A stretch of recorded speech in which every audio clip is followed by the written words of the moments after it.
अरे मदन, तूने बड़े बड़े मंदिरों और आश्रमों के महापंडित और पुजारी मकर संक्रांति के खिचड़ी भोग के लिए बुला लिए है ना, कोई रह ना जाए।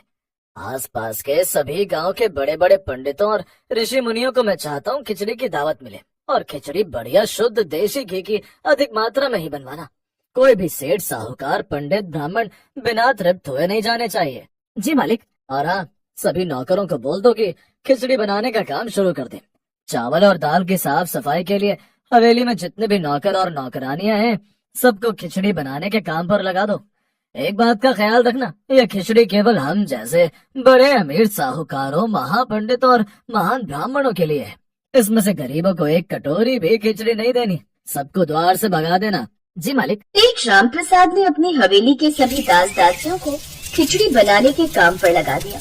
मकर संक्रांति का दिन आया और सभी दास दासी खिचड़ी बनाने के काम पर लग गए। अधिक मात्रा में बड़े बड़े पतीलों में खिचड़ी बनाई जाने लगी। मेहमान आने शुरू हो गए। बहुत अच्छी व्यवस्था है राम प्रसाद जी, आप बहुत शुभ कार्य कर रहे हैं। मकर संक्रांति पर खिचड़ी खिलाने से बहुत पुण्य प्राप्त होता है, भगवान भी अति प्रसन्न होते हैं। वो तो होना ही है पुजारी जी, मैं तो भगवान को खुश रखने के लिए अक्सर ही दान पुण्य करता रहता हूँ। अभी तो आप सभी महान लोगों को मैंने आज मकर संक्रांति पर भोजन के लिए बुलाया है। बस कुछ ही देर में खिचड़ी तैयार हो जाएगी। अरे मदन, खिचड़ी तैयार होने में कितना समय है? बस मालिक, बनने वाली है। मालिक, गांव के कुछ गरीब लोग भी खिचड़ी मांग रहे हैं। सेठ जी, आज मकर संक्रांति का पर्व है, मैं और मेरे बच्चों ने 2 दिन से कुछ नहीं खाया। कुछ खाने को दे दो, बड़ी कृपा होगी, भगवान आपका भला करेंगे। खिचड़ी तैयार नहीं हुई कि खुशबू तुम जैसे भिखारियों तक पहुँच गई। जाओ यहाँ से, दफा हो जाओ, किसी के लिए कुछ नहीं है। मदन, हवेली का दरवाजा बंद कर दे। कोई भी गरीब भिखारी हवेली में नहीं आना चाहिए, नहीं तो शिव पार्वती की पूजा में विघ्न पड़ेगा। मैं पंडित जी के साथ भगवान शिव और माता पार्वती की पूजा प्रारंभ कर रहा हूँ। उन्हें भोग लगाने के पश्चात सभी खिचड़ी का भोजन करेंगे। सेठ राम प्रसाद ने गरीब भिखारी को दुत्कार दिया।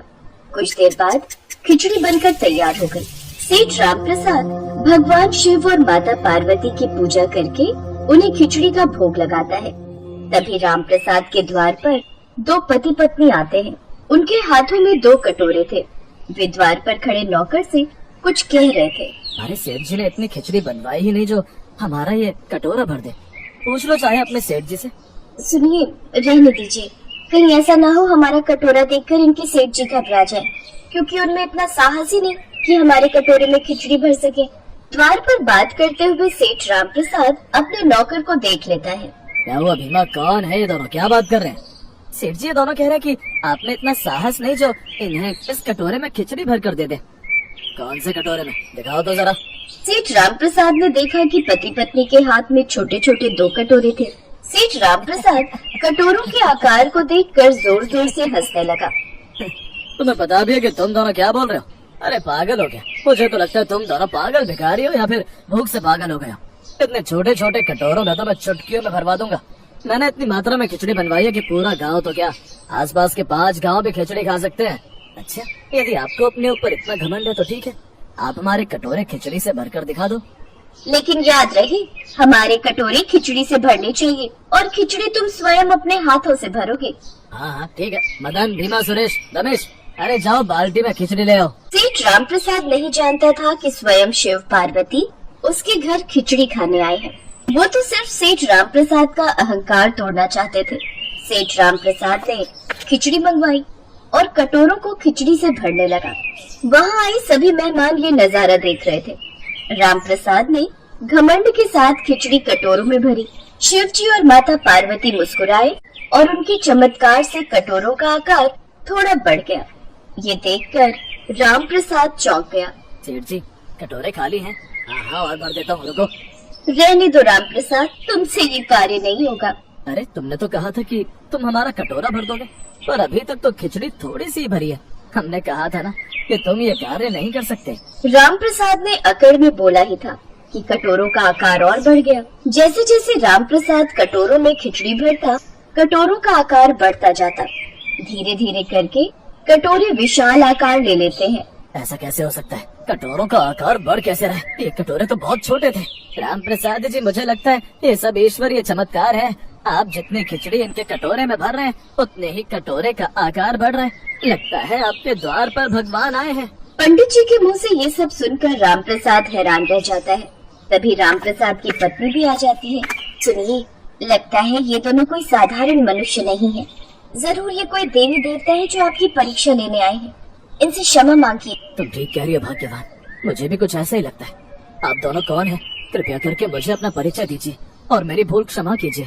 मैं आपसे विनती करता हूँ, अपने साक्षात रूप में आइए। रामप्रसाद की प्रार्थना पर भगवान शिव और माता पार्वती अपने साक्षात रूप में आते हैं। भगवान शिव और माता पार्वती को अपने सामने खड़ा देखकर सेठ रामप्रसाद, उनकी पत्नी और बाकी सभी लोग आश्चर्यचकित हो जाते हैं। सब भगवान शिव और माता पार्वती के सामने हाथ जोड़कर नमन करते हैं। रामप्रसाद और उसकी पत्नी शीश झुकाकर भगवान शिव और माता पार्वती के चरणों में प्रणाम करते हैं। प्रभु मुझे क्षमा कर दीजिए, मुझसे बहुत बड़ी भूल हो गई। मैं आपको पहचान नहीं पाया। प्रभु मेरे घर खिचड़ी का भोग ग्रहण कीजिए। मेरे अहोभाग्य जो आज स्वयं शिव पार्वती मेरे घर खिचड़ी खाने के लिए आए हैं, मेरे तो भाग्य खुल गए। प्रभु रामप्रसाद, हम तुम्हारे घर मकर संक्रांति की खिचड़ी का भोग अवश्य ग्रहण करेंगे, किंतु उससे पहले तुम्हें सभी गांव वालों को भी खिचड़ी की दावत पर बुलाना होगा। इसमें अमीर और गरीब प्राणियों में अंतर नहीं होना चाहिए। मकर संक्रांति की खिचड़ी का ऐसा भंडार होना चाहिए जहाँ पर अमीर गरीब सब मिलकर भोजन करें, तभी हमें प्रसन्नता होगी। मैं वचन देता हूँ प्रभु, मैं खुला भंडारा करूँगा। मेरे घर में भंडारे पर हर कोई आ सकता है। मैं सभी गांव वालों को खिचड़ी के लिए आमंत्रित करूँगा। मैं भी सबको बुलाता हूँ। भगवान शिव और माता पार्वती अपने भक्तों के साथ मिलकर खिचड़ी खाते हैं। आज उनके साथ सभी भक्त खिचड़ी खा रहे थे। अमीर गरीब सब एक साथ बैठे थे। रामप्रसाद का अहंकार दूर करने के पश्चात भगवान शिव और माता पार्वती वहाँ से अंतर ध्यान हो जाते हैं। कहते हैं मकर संक्रांति का त्योहार बहुत ही पावन होता है। इस दिन दान पुण्य करने से भगवान हम पर बहुत प्रसन्न होते हैं।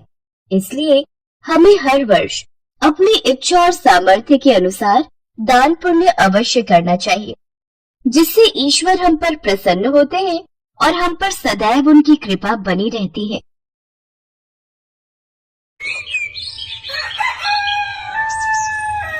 सुंदरलाल नाम का सेठ जो स्वभाव का बहुत कंजूस था, उसका इकलौता बेटा सूरज, जिसे वो बहुत लाड प्यार से रखता था और उसे जरा सी भी खरोच आ जाती तो वो पूरा घर सिर पर उठा लेता था। पापा। क्या हुआ सूरज बेटा? अरे तेरे हाथ पर ये चोट कैसे लग गई? पापा आंगन गीला था, वहाँ पर पानी बिखरा हुआ है, मैं पानी पर फिसल गया। यशोदा काकी आंगन धो रही हैं। यशोदा इधर आ। आपने बुलाया मालिक? तेरी इतनी हिम्मत, आज तेरे आंगन धोने की वजह से मेरे बेटे को चोट लग गई। मैं तुझे अभी के अभी नौकरी से निकाल रहा हूँ। अब तेरी यहाँ कोई जरूरत नहीं। मालिक मैंने तो कोई पानी नहीं गिराया, मुझे कुछ नहीं पता, मैं तो कमरे की सफाई कर रही थी। सूरज ने मुझे खुद कहा है कि तुम आंगन में पानी डालकर धुलाई कर रही थी और इस पानी पर फिसलकर सूरज के हाथ में चोट लगी है, इसीलिए मैं तुझे नौकरी से निकाल रहा हूँ। तेरा कोई भरोसा नहीं कि तुम मेरे बेटे को कोई भी नुकसान पहुँचा सकती है। नहीं नहीं मालिक, मेरा यकीन कीजिए, मुझे ऐसे नौकरी से मत निकालो मालिक। आप तो जानते ही हो कि मेरी पति की तबीयत ठीक नहीं रहती, घर में छोटे छोटे बच्चे हैं। अगर मैं ऐसे में नौकरी से हट गई तो मेरे बच्चे भूख से मर जाएंगे। सुनो जी, कोई बात नहीं, इस बार माफ कर दो। हो सकता है पानी पहले का गिरा हुआ हो, क्योंकि यशोदा ने तो सुबह सुबह आते से ही आंगन की धुलाई कर दी थी। जरा बहुत पानी बिखरा रह गया होगा। ऐसे नौकरी से निकालना ठीक बात नहीं, और बच्चे तो खेलकूद में गिरते गिरते ही बड़े होते हैं। हम अगर सूरज को इतना नाजुक बनाएंगे तो बड़े होने पर इसके लिए ठीक नहीं होगा। हाँ ठीक है, पर तुम जानती हो सूरज हमारा इकलौता बेटा है, हमें उसका हमेशा ख्याल रखना चाहिए। तुम्हारे कहने पर इसे फिर से एक मौका दे रहा हूँ सेठानी, वरना मैं इसे नौकरी से निकाल देता। चल बेटा सूरज, मैं तुझे हल्दी वाला दूध देती हूँ। सेठ सुंदरलाल का स्वभाव ऐसा ही था। वो अपने घर में काम करने वाले नौकरों पर तो अत्याचार करता ही था, साथ ही साथ अपनी कंजूसी के कारण कभी भी कोई दान पुण्य तक नहीं करता था। सुनिए, मकर संक्रांति का त्योहार आने वाला है, दान के लिए कुछ सामान मंगवाना है, तो आप थोड़े पैसे दे देते। अरे भाग्यवान, ये क्यों फिजूल के पैसे खर्च करवाती रहती हो? तुम्हें पता भी है धन कमाना कितना मुश्किल है। ये सब मकर संक्रांति का दान, इसका दान, उसका दान करने से कुछ नहीं होता। अरे कमाया है, खाओ पियो ऐश करो, क्या ही अपना धन दूसरों में बांटने के लिए सोचते रहो। एक काम करो, उस धन से मैं तुम्हें सोने का हार बनवा देता हूँ। तुम्हारे भाई की शादी भी तो आ रही है, तुम उसमें पहन लेना। दान पुण्य करके क्यों पैसे खराब करती हो? मकर संक्रांति का दान बहुत बड़ा दान होता है जी। इसमें जितना आप दान करोगे उतना आपके घर में सुख समृद्धि आती है। घर में सुख शांति रहती है, घर परिवार के लोग संकटों से दूर रहते हैं और दान पुण्य करने से भगवान भी प्रसन्न होते हैं और इसी बहाने किसी की मदद हो जाती है तो उसकी दुआ भी लगती है।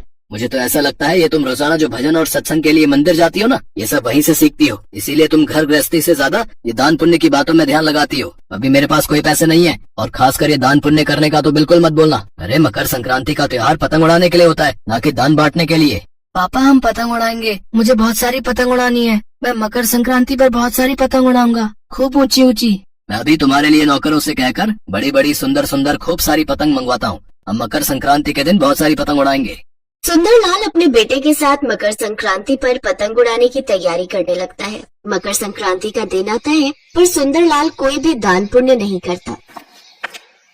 बेटा आज मकर संक्रांति है, मकर संक्रांति का कुछ दान मिलेगा? ये देखो सुबह हुई नहीं और ये मांगने वालों की शुरुआत हो गई। नंदू दरवाजा बंद कर दे, कोई भी मांगने वाला आए तो कह देना हमारे घर में दान देने के लिए कुछ नहीं है, हम लोग दान पुण्य नहीं करते।